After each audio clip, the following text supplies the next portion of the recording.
Tag TV brings you daily news bulletin from India. Breaking news and views from India.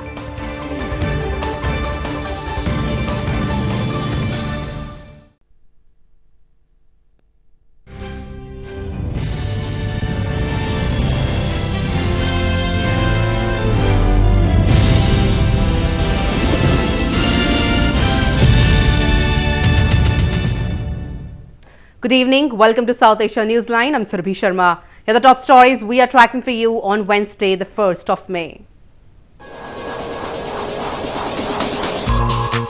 Indian coastal province ramps up preparations for Cyclone Fani.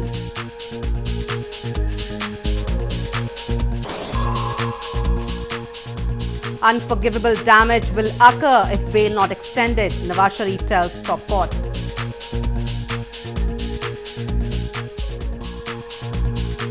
And Sri Lanka lifts social media ban a week after Easter Sunday bombings.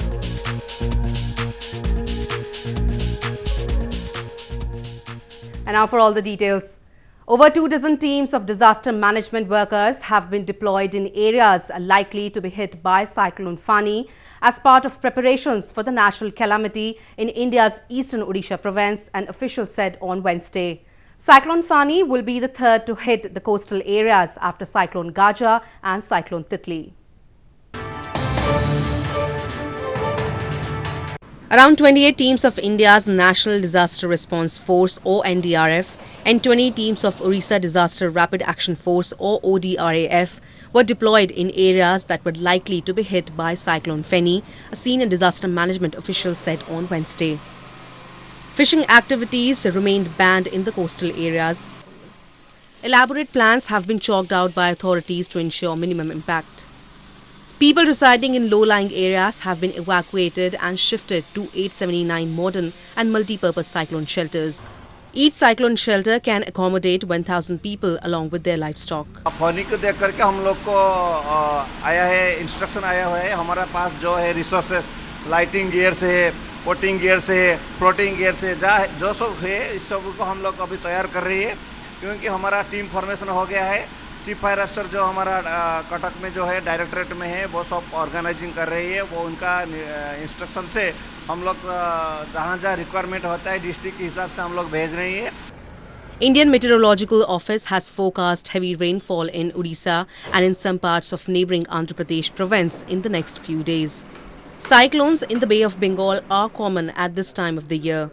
They often cause deaths, mass evacuation of coastal villages, disruption of power and phone services, as well as damage to crops and property. The Indian Army on Tuesday tweeted a picture of what it claimed were Yeti, or the abominable snowman, tracks in the snow. Largely regarded by the scientific community as a myth, the Yeti is part of Nepali folklore and is said to live high in the snow-capped Himalayas. Mountaineers from the Indian Army on an expedition in Nepal have found mysterious large footprints in the snow that they think belong to the Yeti or the abominable snowman, the military said on Tuesday. In a tweet accompanied by pictures, the Indian Army said it had sighted footprints measuring 32 by 15 inches close to a camp near Mount Makalu on April 9. Indian mountaineers and locals in the Himalayan region are skeptic yet believe in the latest addition to the claims of the snow beast's existence. They are not entirely sure about the validity of the claims but believe it should not be outrightly rejected or ridiculed.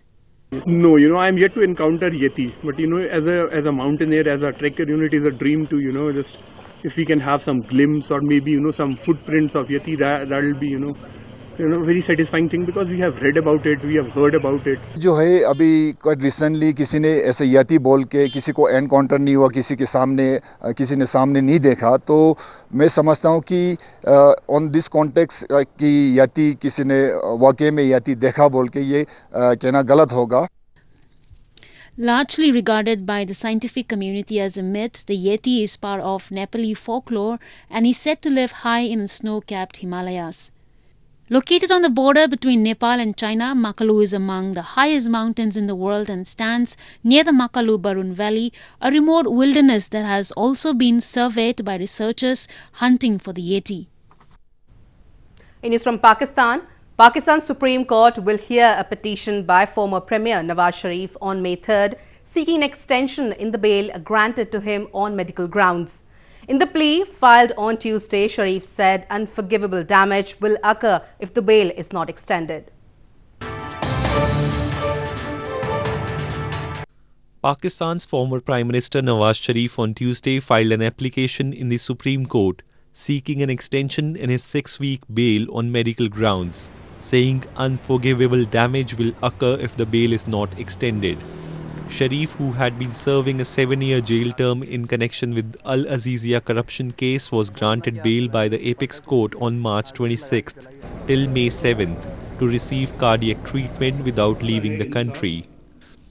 The petition filed by Sharif argued that given the complicated and life-threatening nature of his heart ailment, the bail should be extended. Unforgivable damage will occur if the bail is not extended, the application reads, according to local media reports. Nawaz Sharif was sentenced to 7 years in prison by an accountability court in the Al Azizia corruption case in a verdict announced on December 24th last year. The Supreme Court will hear Sharif's petition seeking the extension in the bail granted to him on medical grounds on May 3rd. In news from Afghanistan, delegates attending the ongoing consultative Loya Jirga in Afghanistan have criticized the government for limiting the Grand Assembly's coverage. The meeting, which congregated in Kabul on Monday, aims at finding ways to negotiate a peace deal with the Taliban that would end the ongoing conflict.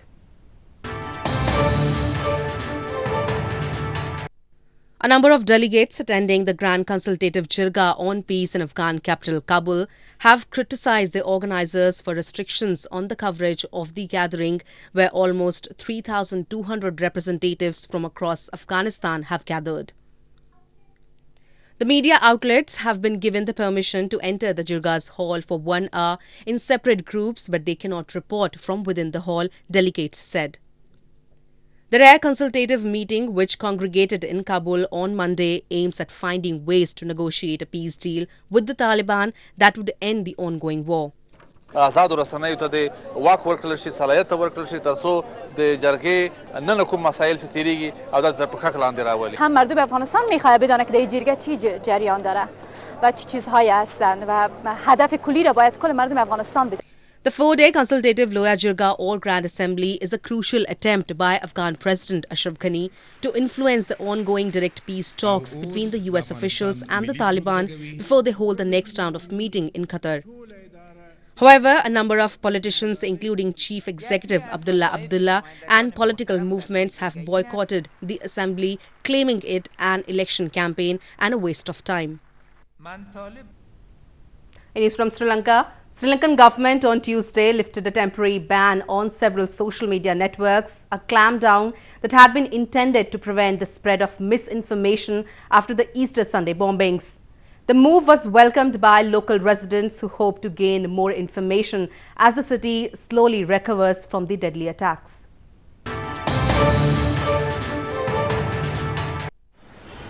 The Sri Lankan government lifted a ban on social media platforms including Facebook, WhatsApp and Viber on Tuesday after the sites were barred on hopes of putting a stop to the spread of rumours after the Easter Sunday bombings.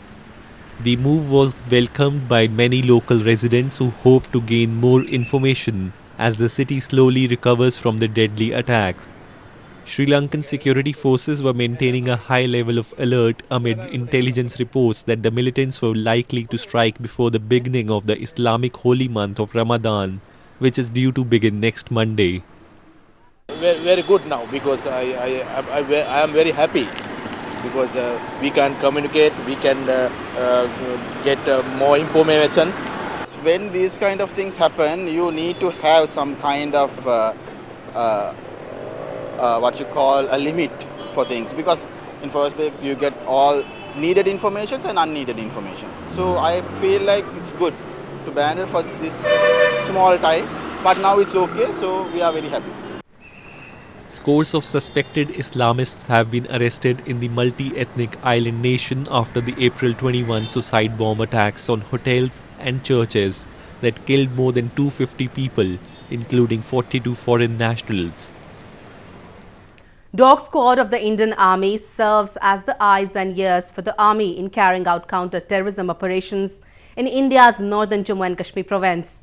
Indian Army usually enrolls Labradors, German Shepherds and Belgian Shepherds into their dog squad depending on the altitude and weather conditions.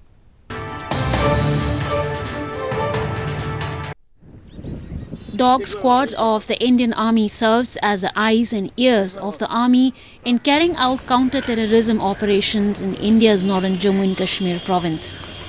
The Dog Squad is a part of the Indian Army, and these silent warriors are used for detecting bombs, mines and hideouts. Indian Army usually enrolls Labradors, German Shepherds and Belgian Shepherds into their dog squad depending on the altitude and weather conditions, other than the type of assignment, which may include regular patrol to detect explosives. हम dogs को choose करते हैं various categories के लिए, तो उसमें जैसे हमारे इन्फेंट्री पेट्रोल डॉग्स हैं, माइन डिटेक्शन डॉग्स हैं, एक्सप्लोजिव डिटेक्शन डॉग्स हैं, गार्ड डॉग्स हैं, search and rescue operation dogs हैं। तो ये हर एक इंडिविजुअल जो हैं इनके कैरेक्टरिस्टिक्स होते हैं। हर एक डॉग्स की अपनी अपनी ड्राइव्स होती हैं, तो वो जो ड्राइव्स हैं वो हम पर्टिकुलर डॉग्स में देखते हैं और उनको एक्सप्लॉइट करते हैं। The army dogs undergo rigorous training like the soldiers and are taught to respond to military-specific hand gestures and even verbal orders by their handlers. The army dogs and their trainers have won many awards for their outstanding work for defending the nation and its borders. A henna art workshop cum competition was recently organized in India's northern Srinagar city for providing a platform to budding female artists to hone their skills and empower them. Women in India apply henna on their hands, feet and make intricate design during weddings and festivals.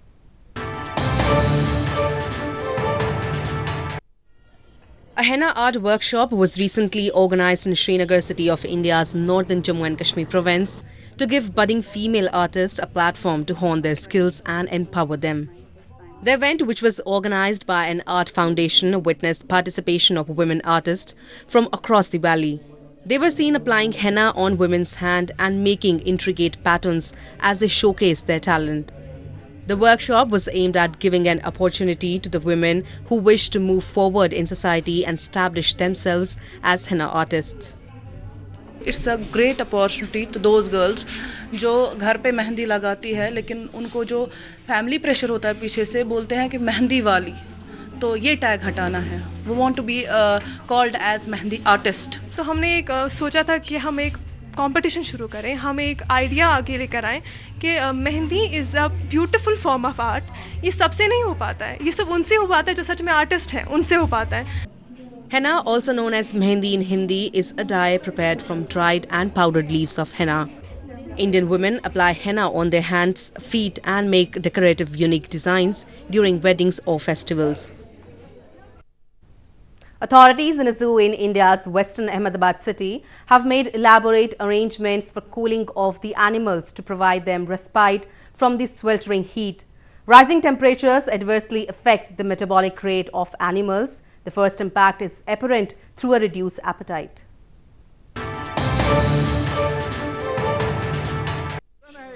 Animals in a zoo in Ahmedabad city of India's western Gujarat province were seen cooling off amid rising temperatures on Tuesday. According to the zoo authorities, sprinklers have been installed to create rain-like conditions for the animals in enclosures, and their food intake is also being monitored. The zoo staff also goes an extra step in spraying water on animals to provide them respite from the sweltering heat and minimize the chances of a heat stroke. We are providing the green net. Green net generally cuts the temperature, especially infrareds, and the temperature goes down to the 8 degree. We have also provided almost 45 desert coolers, which is giving the cool air. Our keepers and the other staff, they are also spraying a lot of waters. Zoo is densely planted. We are having a lot of trees. Summers in India are a difficult time when soaring temperatures lead to numerous casualties of humans as well as animals.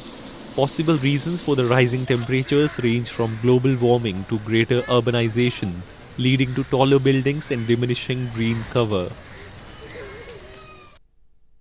Well, that's all we have for you from South Asia this evening. Now our viewers can watch the show on SouthAsiaNewsline.com. You can also visit us on Facebook.com/SAsiaNewsline and follow us on Twitter @SAsiaNewsline. That's all in tonight's edition. We will see you same time tomorrow. Good night.